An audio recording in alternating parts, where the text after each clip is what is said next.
faites mal. Vous auriez pu mettre une serviette quand même. Bon alors, monsieur l'ambulancier, comment elle va cette plaie? La plaie est stabilisée.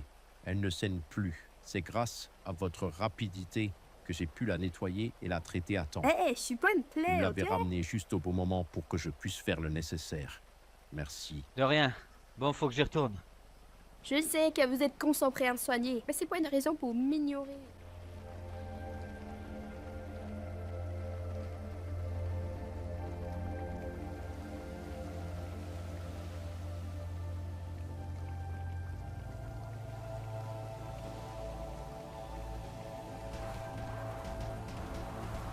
Wow, Vigo, calme-toi. Ouais, désolé, patron. Beau boulot, Vigo. Net et sans bavure. Tu sais, j'ai passé ma vie à rêver d'uniformes et de médailles. Mais aujourd'hui, c'est toi qui les portes dans mon cœur. T'es l'élite, Vigo. T'es tout ce que ce service de garde-côte a de meilleur. Ne change rien. Wow, Cassian Vox? Vous êtes sûr que vous êtes mon patron? Qu'est-ce qui vous arrive pour me dire autant d'éloges comme ça? Pourquoi autant d'éloges? Je t'ai vu avec les jumelles. T'as pas hésité à te jeter dans un endroit où c'était infesté de requins pour la sauver. Bon, c'est vrai que ça impressionne que je sois sans crainte, sans peur, mais pour être franc et honnête, je triche un peu, car je suis un vrai sociopathe. Je pense pas qu'un sociopathe aurait sauvé une vie comme ça.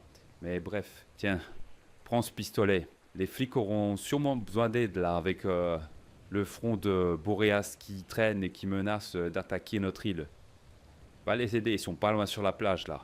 Ils auront sûrement besoin d'aide. Eh ben, ça m'apprendra à faire le malin. Me voilà avec un pétard dans les mains. Attends, mais qu'est-ce qu'il fout là, ce bateau? Ça sent pas bon, cette histoire.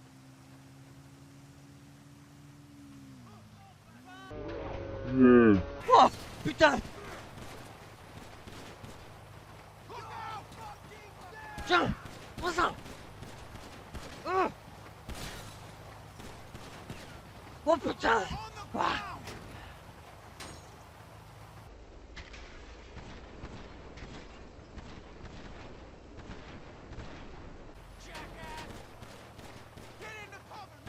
Bon allez, j'y retourne!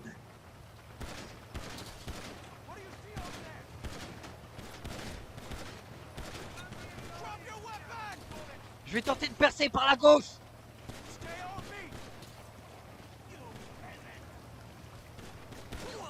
Aïe! Dans le gilet!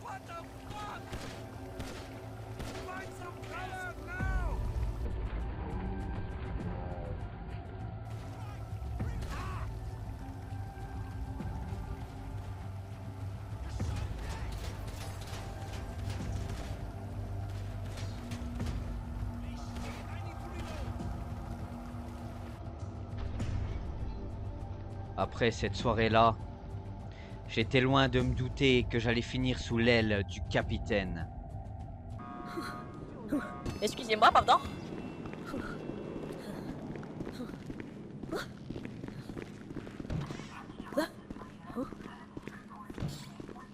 Ouah, elle est déterminée comme DiCaprio, elle. Ah, le voilà! Mon champion! Mon soldat! Eh, tu sais que t'as fait une très forte impression, hein. Seulement en une soirée en plus, hein. Donc là, t'as le capitaine Montmort qui va bientôt arriver. Donc t'as juste à l'attendre, il va t'expliquer ce que vous allez faire ensemble car tu vas patrouiller avec lui. C'est lui qui va te former. C'est du jamais vu. C'est du jamais vu ce que t'as fait en une soirée et je suis fier de toi. Merci patron, c'est gentil, mais on dirait que c'est vous. On dirait que c'est vous qui allez rentrer en police là. Vous êtes 20 fois plus heureux que moi. Ah, je suis heureux parce que tu es en train de réaliser ce que je n'ai jamais pu faire moi-même. Tu te rends compte? C'est énorme ce que tu es en train de faire. Et m'appelle plus patron, hein. C'est plus moi. Ça va être ton capitaine maintenant, le patron. Et y a juste un truc qui a fait un peu peur au capitaine. Hier soir, tu as tué 2 personnes et on dirait que tu rien senti. C'est passé crème. Et voilà, mais il en fallait plus pour pas te prendre quand même. Hein. T'es très prometteur, hein, je te le dis.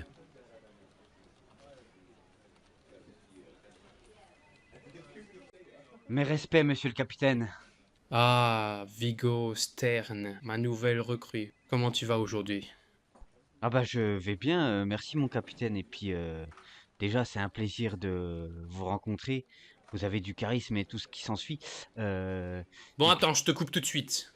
Moi, je suis le capitaine Jax, mon mort, ok? Je parle pas beaucoup. Et je vais droit au but. Écoute bien. 2 morts au compteur et pas une goutte de sueur. Tu as prouvé que le danger ne te fait rien. J'ai oui. besoin d'un gars comme toi pour gérer la merde et remettre de l'ordre ici. Putain, capitaine! Tu ne feras que du haut risque. En direct avec moi. Prépare-toi. Parce que c'est moi qui vais te montrer comment on fait vraiment la loi ici. Avec joie, chef! Quand le capitaine Jacques Montmort a déboulé avec sa coquette Interceptor, j'ai pris une gifle. Ce n'était plus une voiture de patrouille, c'était un missile sol-sol avec des gyrophares. Ça annonçait la couleur. Jax m'a transmis ses codes, le langage de la rue, les fréquences d'urgence, la manière de parler à la radio sans laisser paraître une émotion. Il ne me formait pas à être un flic, il me préparait pour la guerre. On n'a pas eu à attendre longtemps. L'appel est tombé sur la centrale. Une situation critique. Le premier test est tombé. L'ambulancier nous attendait. Le visage décomposé. Ses mots étaient simples, mais il faisait froid dans le dos. Un forcené, un couteau sous la gorge d'un innocent. Les flashs du journaliste crépitaient, cherchant le scoop. La photo sanglante pour la une du lendemain. Les collègues étaient débordés, essayant tant bien que mal de le maîtriser. On a laissé le vacarme du journaliste en bas. L'ascension a été interminable, barreau après barreau, jusqu'au sommet de cette crue qui dominait Los Santos. Là-haut, le vent te cingle le visage, mais c'est le silence qui est le plus flippant. Quand on est arrivé sur la plateforme, le temps s'est arrêté. Le ravisseur était là, comme déconnecté du monde.